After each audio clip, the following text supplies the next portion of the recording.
And former editor-in-chief of USA Today. When you watch that, what do you see? So you see people on the head table taken by surprise, and the president whisked out of there very, very quickly. Did you hear those four loud noises? Yeah. I heard those too, didn't you? But the president and Wei Zhejiang didn't seem to have a quick reaction to them. Well, I mean, you've been in a room with hundreds of people and the conversations that are happening, and you're having a personal conversation, most likely trying to lean in and hear the person speaking to you.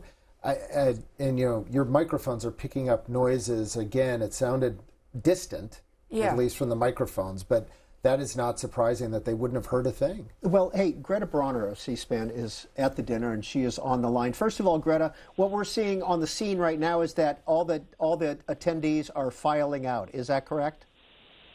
Yes, and I just left myself, actually, so I was able to talk to you because there's not cell service down in the ballroom area. So I left the building. I'm standing outside. There is a large police presence outside. The attendees are filing out, and it's unclear what's going to happen next. The lobby of the Hilton is where the action happened before the ballroom. I'm not sure. It was unclear what was happening in the ballroom itself.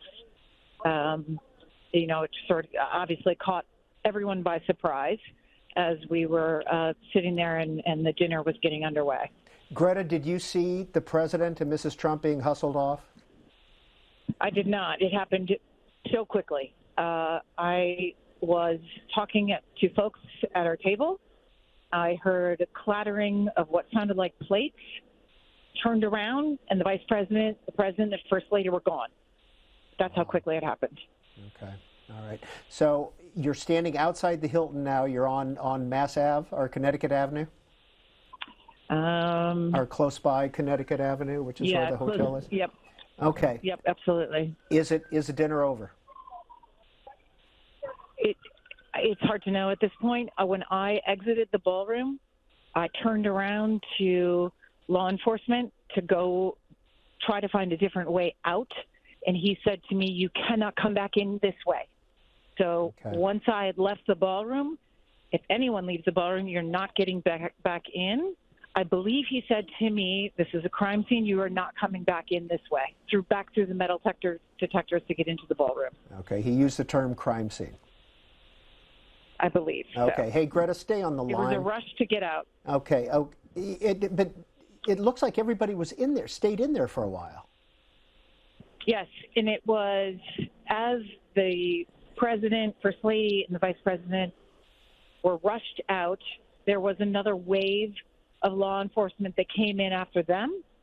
They escorted out the Health and Human Services Secretary, RFK Jr. Then I, next to our table, saw the Secretary of State escorted out, Marco Rubio. The Small Business Administrator. When you say escorted out, I mean, are we talking about, pardon me, covering the protectee or just walking them out? Walking them out with law enforcement surrounding them. For RFK Jr., he had more law enforcement around him, escorting him out. Their weapons were revealed at that point.